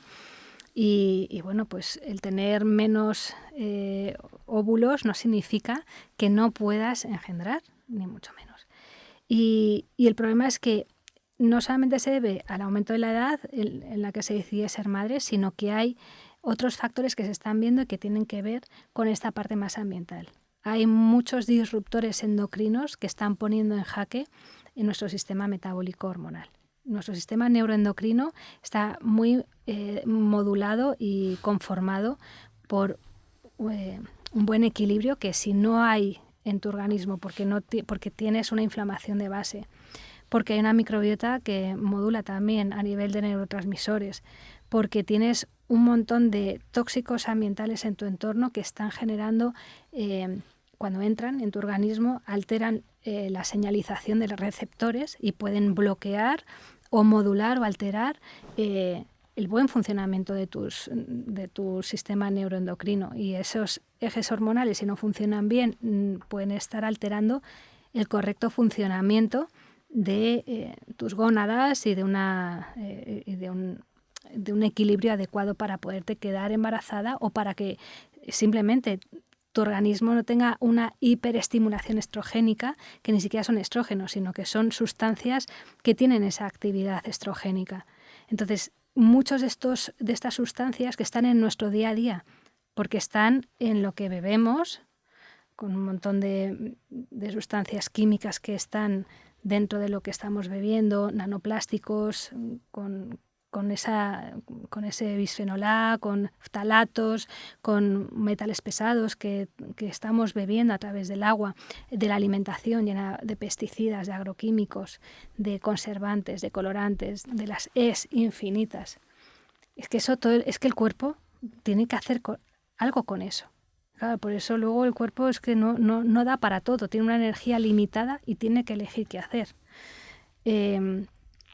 Tenemos un montón de tóxicos en nuestra cosmética. Hoy sabemos que de media una mujer se pone 17 productos de cosmética al día, y con ello se ha estipulado que más o menos tiene como 136 sustancias químicas en su día a día. También en los productos de limpieza, en los propios utensilios de cocina, ya no solamente es la comida, sino luego lo que transmite nuestros utensilios a la comida. Acuérdate ahora que ha salido una noticia reciente de una familia intoxicada por plomo en Guecho. Sí, lo que estaba haciendo era poner el agua de grifo en una jarra, que a través de esos esmaltes estaba liberando plomo a la familia y tenía una intoxicación toda la familia por plomo. Entonces, hay muchas sustancias en nuestro entorno que entran por la boca, por la nariz, por la piel, y que nos están intoxicando de forma crónica. No dan a veces, pues como en este caso que dio una sintomatología como muy llamativa y perseverante, y que además pues gracias a que hubo algún médico por ahí que no se conformó y quiso mirar más allá. Pero hay veces que las patologías son pues un montón de esos títulos que te ponen o de esas etiquetas, y que vas asumiendo, bueno, pues será normal o será por la edad o será por lo que sea. Claro. Y no te das cuenta de que realmente están diciendo que ahí hay algo detrás, ¿no? Entonces, todas esas sustancias generan mucha disrupción endocrina y están detrás de alteraciones tiroideas, alteraciones ginecológicas, infertilidades, endometriosis, síndromes de ovarios poliquísticos, diabetes, obesidad. De hecho, los llamamos obesogénicos. Entonces, claro, hay que tener en cuenta que todas estas sustancias que pertenecen principalmente a la vida moderna, nuestro cuerpo no está adaptado a una eliminación correcta. Además, hay que asumir que un 10-20% de la población tiene polimorfismos genéticos que condicionan la metilación hepática y la dificultad para detoxificar estas sustancias, con lo cual se junta el hambre con las ganas de comer. Y entramos en una situación de una carga tóxica muy elevada que el cuerpo no sabe ni siquiera cómo manejar. Y además de que influye a nivel fisiológico y bioquímico porque interrumpe la correcta síntesis, por ejemplo, de hormona tiroidea, o puede producir efectos citotóxicos directamente en algunos sistemas que tenemos, por no entrar tampoco en terminología muy concreta. También pueden generar esa disrupción hormonal y esa alteración en la activación o anulación de la estimulación de receptores, que principalmente son hormonales, estrogénicos, androgénicos, y por eso pueden provocar toda esta sintomatología endocrina en la mujer. Y por eso la infertilidad es mucho más que simplemente ir a un centro FIV porque no consigues quedarte embarazada, aunque parece que está todo bien, y que te ayuden, que bueno, esa parte técnica es maravillosa, que hoy en día haya embriólogos que sean capaces de juntar un esperma con un óvulo y luego trasplantártelo, eso es maravilloso, pero es que detrás de esa infertilidad hay mucho más que trabajar. Es curioso lo mágico, ¿no? A dónde puede llegar la ciencia y la medicina, pero que primero hay que poner el foco también en lo que hay que resolver detrás. Yo te iba a decir que la mayoría de estos tóxicos son por elección propia. O sea, yo entiendo que hay cosas que no puedes controlar, como la calidad de tu agua, si no sabes qué es lo que te llega, o la calidad del aire. Pero es que la mayoría, tú lo mencionabas, la cantidad de productos que se pone, por ejemplo, una mujer en la piel, y que el hombre tampoco está muy lejos, ¿no? Creo que el hombre está en torno a la mitad, 60 y tantos químicos. Uh-huh. Entonces que la mayoría los pudiésemos controlar porque los estamos eligiendo nosotros. Lo que pasa es que yo creo que es desde la ignorancia. Desde el desconocimiento. No sabemos que nos estamos poniendo todos esos tóxicos. Por eso yo creo que hay que alzar la voz, dar a conocer esto, porque la gente no es tonta. Pero si es que hoy en día tampoco es que sea ni siquiera tan caro elegir algo que sea saludable. Claro. Pero ¿cómo vas a elegir un desodorante libre de tóxicos, libre de aluminio, de parabenos, de ftalatos, si nadie te dice que eso es tóxico? Si es que nadie te dice, lo único que puedes elegir hoy en día, o sea, tu elección va a ser o por el olor, porque te hayan condicionado, además a que tienes que oler de esta forma, etcétera, y la identificación, ¿no? El marketing que se ocupa tanto de eso, o por el precio. Sí. Pero si a alguien le dices, no, es que lo que es importante para tu salud es que optes por marcas limpias de productos químicos sintéticos, pues mucha gente lo elegiría. Pero es que la gente no quiere enfermar. Y es que la gente, ¿sabe lo que es curioso? Que hay gente que me dice, pero si lo vende un supermercado. ¿Cómo lo va a vender si te enfermas? ¿Sabes? Hay como esa... Claro, pero es que sea legal no significa que sea saludable. Claro. Aquí entramos en un problema, además que hay un tema de efecto cóctel en el que no se está estudiando. Si es que hay muy poquitas sustancias de todas la cantidad ingente que tenemos y de forma exponencial que tenemos año a año de sustancias químicas en nuestra industria, son una pequeña porción de ellas, un pequeño porcentaje, están estudiadas. Solamente una pequeña parte están estudiadas y se han autorizado. El resto no están estudiadas. Y probablemente de forma aislada, ¿no? Claro, y luego de las que están estudiadas, no se hace un trabajo en conjunto, se estudia cada sustancia por separado. Pero tú no te pones, es que ni siquiera, por ejemplo, en una ensalada. Es que en una ensalada, ya no te estoy diciendo en un producto de cosmética, que tienen tropecientas fragancias y sustancias químicas sintéticas. Una ensalada tiene más de 7 pesticidas. Eso no está estudiado, te estudian un pesticida, pero no te estudian el efecto cóctel que generan los 7 pesticidas de tu ensalada. Más todo el resto, el del tomate, el de tal, luego el de la carne que tiene no sé cuántos, el del pescado que tiene mercurio, el arsénico que tiene los mejillones, el cadmio que tiene los... O sea, es una barbaridad. Entonces, eso no está estudiado. Y además a nivel hormonal sabemos que microdosis son suficientes para generar activaciones neuronales y neuroendocrinas. Entonces, esto no está estudiado y la gente piensa que porque se venda, porque se comercializa y porque todavía no hay nadie que los haya puesto una cruz, pues que entonces están seguros de comprarlos y que no tengan ningún efecto en su salud perjudicial. Y eso no es así. Hoy en día no se está mirando por la salud de la población. Hay muchísimos intereses comerciales, económicos, de la propia industria, que superan el cuidado que se puede estar haciendo dentro de la salud de los pacientes o de las personas. Entonces, tenemos que empezar a tomar decisiones de forma autónoma, como corresponsables de nuestra propia salud. No podemos esperar a que se tomen decisiones a nivel de salud pública, porque este tipo de decisiones llevan muchos años de decalaje. Por ejemplo, con el tema del mercurio, todavía hoy me sorprendo, bueno, no me sorprendo porque ya estoy acostumbrada, pero que muchos pacientes cuando les advierto del problema para su salud de sus amalgamas de mercurio, que son los empastes plateados que tenemos en la boca, todavía me sorprendo que les diga, tienes que ir a tu dentista, que te los quiten con un protocolo de seguridad, y me vuelven y dicen, no, pues es que mi dentista me ha dicho que llevo con ello toda la vida, que ya lo que se haya desgastado ya está desgastado, que ya no está haciendo un efecto deleterio y que no hay problema en que los tenga. Y digo, pero alma de cántara, ¿te ha visto ese dentista que tienes una enfermedad autoinmune, que tienes una carga de mercurio hasta arriba en tus analíticas, que tienes un problema de microbiota intestinal, que tienes inflamación en tu cuerpo? ¿Te ha mirado eso? Si solamente se ha quedado en la boca. O sea, entiendo que hay muchos dentistas y muchos odontólogos que miran también, ¿no?, por el problema de que en un momento dado pierdas una pieza dental. Y esto es un problema y esto hay que intentar evitarlo, por supuesto.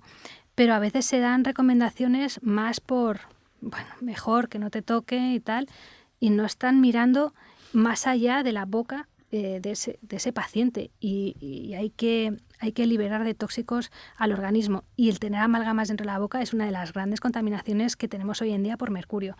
Y lo que te comentaba, el tema del mercurio es un tema que ya se empezó a poner el grito en el cielo a raíz de la contaminación que hubo en Minamata, la bahía de Minamata en Japón en los años 1930, que entre 1930 y 1950 más o menos hubo un montón de casos de personas que se intoxicaron por mercurio por un vertido industrial en las aguas que se fue acumulando pues en el pescado y claro, pues toda la población que vivía en esa bahía se empezó a intoxicar de mercurio, empezaron a tener un montón de patologías, incluso de nacimientos de niños con malformaciones, con problemas neurológicos, con problemas endocrinos también, un montón de trastornos en la salud y se dio la voz de alarma de que estaban que se habían intoxicado por los vertidos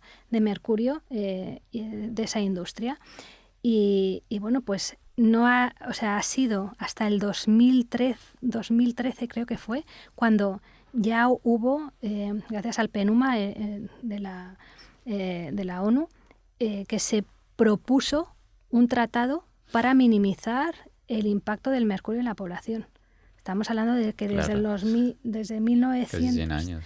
Imagínate, casi 100 años para que se tomen unas decisiones que incluso hoy en día todavía las cuestionan personas que no están actualizadas y que no conocen el problema tan grande del mercurio que está provocando en la salud de la población, ¿no? Entonces, ¿cómo puedes esperar que gobiernos que cada 4 años cambian vayan a tomar una decisión por tu salud más allá de lo que le importa, lo que pueda beneficiar o no a una industria?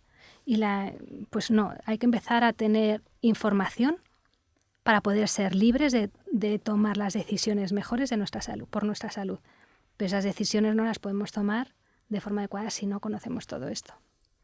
Imagínate la de años que pueden pasar hasta que descubramos si este desodorante ha estado contaminándote o si este otro producto de belleza está detrás de tus problemas de fertilidad.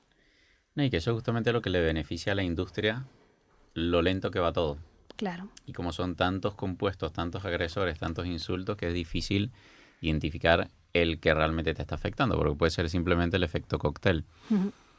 Te iba a preguntar cuáles son esos síntomas o señales, sobre todo como esas las más sutiles, las más iniciales, de que hay un desequilibrio hormonal que luego te puede afectar a todos estos niveles. Bueno, hay muchos, pero yo creo que para mí los principales síntomas de alerta para saber que algo no está bien en tu vida es que tengas dolor, que tengas inflamación, que no tengas energía y que no te encuentres bien de ánimo. Son toda la población te va a llamar mañana para consulta. Claro, pero es que estamos asumiendo que, claro, que estar con dolor o tener una inflamación o que estar mal de ánimo o que no tener energía, pues que es normal. Y no, que el cuerpo tiene que estar en plena capacidad de sus facultades. Tienes que levantarte y comerte el mundo, pero si es que tenemos que venir a esta vida a desarrollar nuestros talentos y no somos capaces ni de levantarnos de la cama, por favor. La población está completamente aturdida. Tenemos una población que no es capaz de pensar con claridad porque lo tenemos tan intoxicado y tan inflamado que estamos neuroinflamados, toda la población. Por eso es tan importante trabajar con todos estos factores, bajar la inflamación, detoxificar. Si es que todos los metales pesados que tenemos están generando esa dificultad para que haya una evolución. Si nuestra especie tiene que evolucionar hacia el suprahombre, ¿qué estamos haciendo? Estamos involucionando. Y hay que ayudar a hacer esta evolución generando todos estos cambios, bajando esa inflamación, bajando esa toxicidad que tenemos, recuperando nuestra energía, nuestro ánimo para poder desarrollar nuestros talentos. También ayudando a que la población entienda cuál es su misión en la vida. Tanto que es un sistema educativo tan errático en el que ni siquiera, estamos metiendo tantísimos datos en las cabezas de los niños y no estamos sacando realmente su talento. ¿Qué dices? Que haya gente todavía que no sabe, que no haya conectado con sus talentos, con su propósito de vida, a mí me parece increíble. Que nadie les haya parado en un momento de su vida a decir qué es lo que te gusta hacer, cuáles son tus talentos, porque si los tienes por algo es. Y son realmente no para que te los guardes para ti, sino para que los desarrolles y los pongas al servicio de los demás. Ahí está tu felicidad. Pero esto no lo sabe la gente. Es una pena que no se dedique una mínima parte de la educación infantil, escolar, a trabajar sobre ello, o en las propias familias que a los niños no se les ayude a conectar con sus capacidades, con sus habilidades, con sus talentos. No, y muchas veces te las tiran abajo. Yo recuerdo que de pequeño cuando te preguntan, sí, con toda la ilusión, ¿no? ¿Qué quieres ser? Y no sé, decía bombero o superhéroe. Ya piensa en algo que te dé dinero. Tienes que ser abogado como tu padre. Ya. Sí, si ya desde pequeño te están dando un zasca con Te tu están propósito. condicionando. Pero hay que replantearse todo eso. Tony Robbins lo habla recientemente en una entrevista que le hicieron y él dice que va a haber una pandemia, entre comillas, por la carencia de propósito. Sobre todo con todo lo que se está desarrollando, la inteligencia artificial, el desarrollo de las tecnologías. Si no tienes un propósito y todos esos trabajos de base que lo va a poder hacer un robot o una inteligencia artificial mejor que cualquiera. Exactamente. Va... Ahí está lo que podemos aportar nosotros como hombres, ¿no? Como individuos, más allá de la inteligencia artificial. Te iba a preguntar porque dentro de todo lo que tú has mencionado, sí es verdad que en muchas ocasiones a mí me escriben y porque la gente se abruma. Ya escuché el capítulo con la doctora Camino Díaz y no saben por dónde empezar. Teniendo en cuenta que esos síntomas que has mencionado tú lo tiene el 98% de la población, ¿por dónde empiezas a cambiar? Yo empezaría por descansar. Yo creo que no podemos tomar buenas decisiones en nuestra vida si estamos cansados. Ni siquiera para ir al gimnasio o para, no sé, para moverse, hacer... O sea, primero hay que descansar. Estamos en una sociedad altamente demandante y que además la tenemos hiperestimulada con las redes sociales, la hiperinformación, que estamos infoxicados de tanto. Hay que empezar por descansar.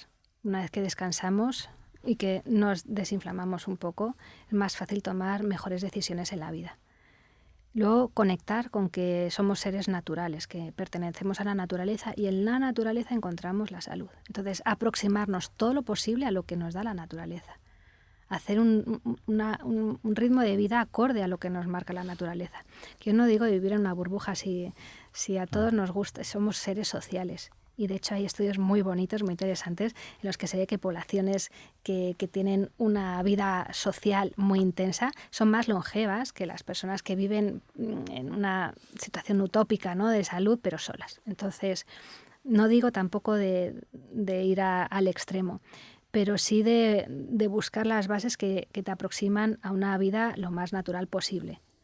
Y reducir pues todos esos productos químicos tóxicos que están entrando en tu vida, que a lo mejor no los tienes identificados, pero todo lo que es fuera de lo natural suele ser alterador de tu propia salud. Y me estoy refiriendo a dejar de tener olores en tu cuerpo químicos y sintéticos, artificiales, en el coche, en tu casa, en las clínicas. O sea, estamos tan acostumbrados a que las cosas tienen que oler que nos han confundido. Las cosas no tienen que oler. Si lo natural, una fragancia, una rosa de una flor es efímera, es algo suave y algo que no perdura. Lo que perdura es porque está lleno de ftalatos, que son sustancias que fijan el olor. Y todo eso son sustancias que generan disrupción hormonal.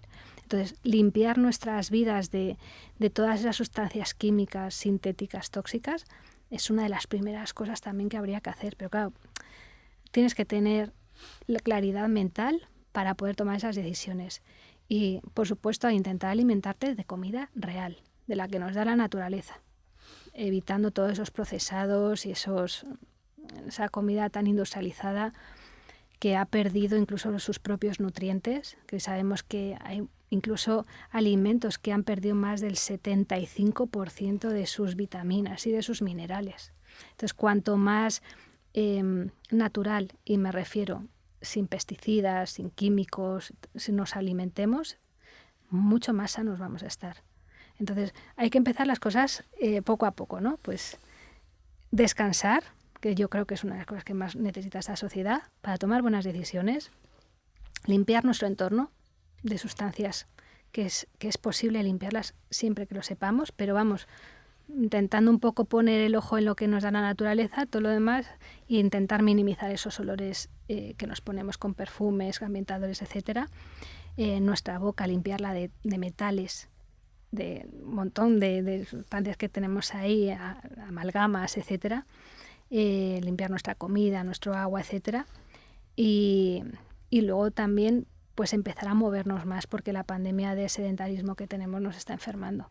Entonces hay cosas que sí se pueden hacer y no hay que volverse locos. No hay que volverse locos porque cada paso que damos nos ayuda a mejorar.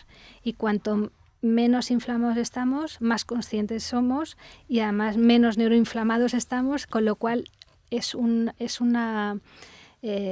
situación en la que nos generamos un feedback positivo y esa pescadilla que se muerde la cola nos ayuda a seguir implementando hábitos de vida saludables de una forma mucho más sencilla. Yo lo veo en mis pacientes. Yo sé que hay veces que las cosas que les propongo se abruman, ¿no? Pero yo les digo, no te preocupes, empieza con el primer paso, porque el feedback que produce el cuerpo es tan agradecido que incluso en situaciones de mucha patología, mis pacientes cuando vienen al mes ya empiezan a notar mejoría y no es, o sea, porque yo al principio les digo un poquito de fe, un poquito de confianza, ya que vienes a mí, empiezo a hacer estos cambios, pero no les va a costar luego los siguientes pasos porque es su propio cuerpo el que les ha dicho, por aquí estoy bien, por aquí estoy mejor.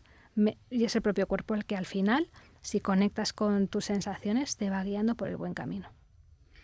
Que eso es lo más asombroso de todo, que el cuerpo es demasiado noble. Ay, sí. Y tiene con una todo lo capacidad. que aguanta. Es increíble, David. Yo no me puedo, o sea, de verdad que hay veces que digo, ¿cómo voy a ayudar a una mujer ya de 82 años? Ay, pues es que increíble, pero es que el cuerpo sigue respondiendo. Hay muy poquitas situaciones ya dramáticas en las que el cuerpo no responde, ya lo tenemos tan deteriorado que no tiene capacidad de resiliencia. Pero es que es tan agradecido. O sea, yo veo, me vienen muchas personas y luego me traen a sus familiares, entre otros, claro, también a sus madres, ¿no? Los niños que responden fenomenal, pero ya las personas mayores y siguen mejorando y alguien me dice, bueno, es que estamos encantados porque ahora es que ya ya todas las se sienten muy bien, ¿no? Las mujeres mayores cuando dicen, no, es que todas mis amigas me dicen que me he hecho, que si me he hecho la cirugía, algo, porque dicen algo que me ven mucho mejor, ¿no? Entonces el cuerpo es maravilloso. En cuanto le das un poco de luz, empieza esa transformación. Y no hay que perder la esperanza de que el cuerpo es capaz de sanar en la situación en la que estemos. Pero hay que dar en la tecla adecuada, claro. Y tú siendo madre, ¿cómo crees que podemos cuidar a las generaciones que están viniendo en este mundo tóxico? Sobre todo metiendo conciencia y dando ejemplo. Porque de nada sirve decir y luego hacer otra cosa. Yo, como madre de 3 hijas, pues ya veo a mis hijas porque están muy conectaditas, están ya muy conscientes, saben elegir, saben... Muy conectaditas. Están muy conectaditas, sí. Y bueno, pues ellas ya son un claro ejemplo de que se pueden hacer cambios, que ya no te digo solamente en cuanto a reducción de tóxicos, pues, o sea, también es que es muy bonito, ¿no? Vivirlo con tus hijas y empezar a reconectar con la capacidad que tenemos también de hacer nuestras propias cremas de cosmética y, o sea, recuperar un poco eso es maravilloso. Y hacerlas conectar con la naturaleza y con la capacidad de hacer una crema. Luego mis hijas no saben si estoy haciendo una mayonesa o les estoy haciendo una mascarilla para el pelo, pero... Mamá, ¿esto dónde me lo pongo? No, eso genera muchas risas en casa. Pero... bueno, es que se me vienen muchas ideas, muchas cosas, pero vamos, que es muy bonito también ayudarlas a entender esto y ellas mismas conectan con esa parte más natural y ese empoderamiento. Eso es muy bonito, el empoderamiento, el que nosotros también podemos hacernos nuestras propias nuestras propias cosas y mejorar nuestra salud a través de la naturaleza y no depender solamente de sustancias químicas y entender, ¿no? Cuando hay algo ya lo detectan, si es algo que huele fuerte ya se dan cuenta. Entonces eso está muy bien, pero incluso también con la alimentación. Cuando lo han mamado, cuando han entendido lo que es una alimentación saludable y que no significa que de vez en cuando no coman algo dulce o no coman algo, pues nosotros en casa nos encanta el chocolate. O sea, que no vivimos en un mundo utópico, pero ellas mismas ya saben tomar buenas decisiones a la hora de alimentarse. Incluso cuando van a casa de amigas o hay unas... es que sabía tan dulce que es que no me gustaba. O sea, o que, vamos, pues hasta mi madre se sorprende, ¿no? De cómo comen mis hijas. Dice, no me puedo creer que coman una ensalada antes que unos macarrones. Y yo, bueno, pues han aprendido, ¿no? También de casa, claro. Lo han aprendido, lo han mamado, lo han visto. Y luego también es que los productos que nosotros comemos en casa están muy ricos. Porque claro, es que lo ecológico está muy rico, sinceramente. Tiene unos sabores mucho más... O sea, completamente diferentes que que los alimentos que hoy en día nos ofrece un supermercado, que son pseudoalimentos, ¿no? Tienen la forma de una berenjena o un tomate, pero no sabe a tomate. Entonces, yo creo que también ahí, pues mis hijas han ido entendiendo y experimentando y pudiéndose nutrir bien, y ahora cogen muy buena, o sea, tienen muy buenas decisiones gracias a lo que han ido viviendo a lo largo de su infancia. Entonces, bueno, yo creo que es poner unas buenas bases y luego también dejar que la semilla crezca por sí sola. Qué bonito. De verdad que me quedo con todo de, sobre todo, asumir la responsabilidad que tenemos sobre nuestro cuerpo y nuestra salud. Y pues ya quienes sean padres, yo no soy padre todavía, pero para quienes sean padres tienen que dar el ejemplo para que esos niños sean capaces, pues, de justamente lo que tú decías, tener los nutrientes para sembrar la semilla, pero luego poder crecer por cuenta propia. Agradecerte, bueno, además por el prólogo que has escrito en mi libro. Muchísimas gracias. Y por haberme acompañado a mí en parte del recorrido en recuperar mi salud. Un honor, David. Gracias, Camino. Muchísimas gracias a ti.